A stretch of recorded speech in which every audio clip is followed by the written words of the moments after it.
Johnny master పై లైంగిక వేధింపుల ఆరోపణల కేసులో బాధితురాలి వాంగ్మూలం రికార్డు చేశారు పోలీసులు. 3 గంటల పాటు ఆమెను ప్రశ్నించి పలు వివరాలు సేకరించారు. బాధిత కొరియోగ్రాఫర్ పోలీసుల ఎదుట సంచలన విషయాలు బయటపెట్టింది. జానీ మాస్టర్ తో పాటు అతడి భార్య కూడా తనను బెదిరించినట్లుగా ఆమె చెప్పింది. ముంబైతో పాటు హైదరాబాద్ లో తనను లైంగికంగా వేధించాడని, దాడి చేశాడని పోలీసులకు తెలిపింది. తన మాట వినకపోతే ఆఫర్లు రాకుండా చేస్తానని బెదిరించాడని బాధితురాలు పోలీసులకు తెలిపింది.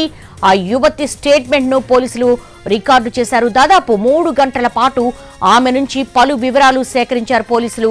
తనపై అత్యాచారం చేసి దాడి చేశాడని పోలీసులకు తెలిపింది కొరియోగ్రాఫర్. ముంబైతో పాటు హైదరాబాద్ లో కూడా లైంగిక దాడి చేశాడని ఫిర్యాదు చేసింది.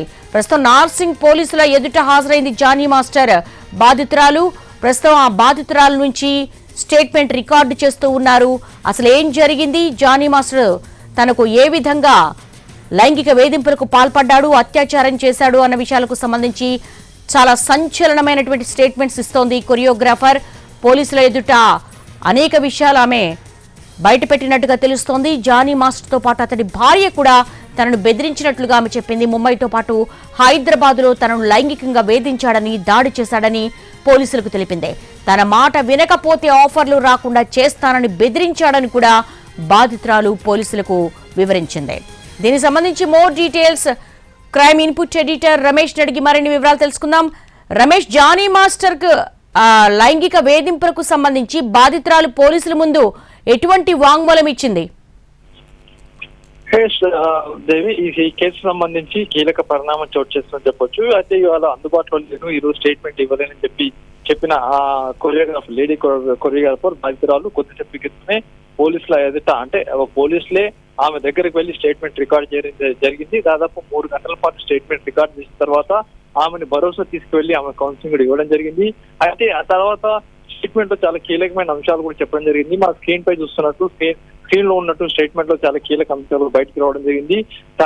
తనపైన లైంగిక వేధింపులు పాల్పడమే కాకుండా తనపై దాడికి పాల్పడ్డాడు జానీ మాస్టర్ అని చెప్పి కూడా చెప్పడం జరిగింది. అంతేకాకుండా క్యారివాన్ లో కావచ్చు, లేకుంటే ఇంటి దగ్గర కావచ్చు, లేకుంటే హోటల్లో కావచ్చు, తీవ్ర స్థాయిలో అసభ్యకరంగా ప్రవర్తించాడు, అసభ్యకరంగా వ్యవహరించాలని కూడా అటు బాధితురాలు ఫిర్యాదు చేయడం, పోలీసులకు స్టేట్మెంట్ ఇవ్వడం జరిగింది. దాంతో పాటుగా జానీ మాస్టర్ భార్య కూడా వచ్చి తనపై దాడి చేసిందని చెప్పడం జరిగింది. దీంతో పాటుగా తనను పెళ్లి చేసుకోవాలని చెప్పి కూడా ఆ పలుమార్లు జానీ మాస్టర్ ఒత్తిడి తెచ్చాడు, తనను కొట్టాడని చెప్పడం జరిగింది. అయితే ముంబైతో పాటు హైదరాబాద్, చెన్నైలో ఏదో బహానా పెట్టి, అంటే ఏదో కారణం చూపెట్టి అటు షూటింగ్ ల పేరుతో కావచ్చు, షోల పేరుతోటి తనను పిలిపించుకొని అక్కడ తనపై లైంగిక వేధింపులకు పాల్పడ్డాడు అని చెప్పి కూడా అటు స్టేట్మెంట్ ఇవ్వడం జరిగింది. అయితే దీంట్లో గత కొంతకాలం నుంచి జరుగుతున్న వేధింపులకు సంబంధించి పలుమార్లు అటు సినీ పెద్దలకు ఫిర్యాదు చేసినప్పటికీ ఎవరు పట్టించుకోకుండా తననే బెదిరించారని, అంతేకాకుండా విషయం బయటపడితే నీ పరువే పోతుందని చెప్పి బెదిరించారని, అంతేకాదు జానీ మాస్టర్ పలుకుబడి ఉన్న వ్యక్తి, ఆ సినిమా ఇండస్ట్రీలో ప్రముఖ హీరోలతో కలిసి పనిచేశాడు కాబట్టి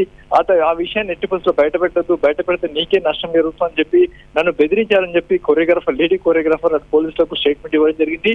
అయితే స్టేట్మెంట్ రికార్డ్ చేసిన పోలీసు అధికారులు దీనిపైన తదుపరి చర్యలు సంబంధించి కూడా డిస్కషన్ చేస్తున్నారు. ఫర్దర్ గా ఎలాంటి చర్యలు తీసుకోవాలి, ఏం చేయాలి అన్న దాని మీద కూడా ఒక కన్క్లూజన్ కి ఇవాళ వచ్చే అవకాశం ఉంది. అయితే 3 గంటల పాటు ఇచ్చిన స్టేట్మెంట్ లో తన బాధలు కావచ్చు, తనను ఏ విధంగా జానీ మాస్టర్ లైంగిక వేధింపులకు పాల్పడ్డాడు, ఏ విధంగా చిత్రహింసలు చేస్తాడు, ఏ విధంగా దాడికి పాల్పడ్డాడు, ఏ విధంగా రమేష్, థాంక్యూ.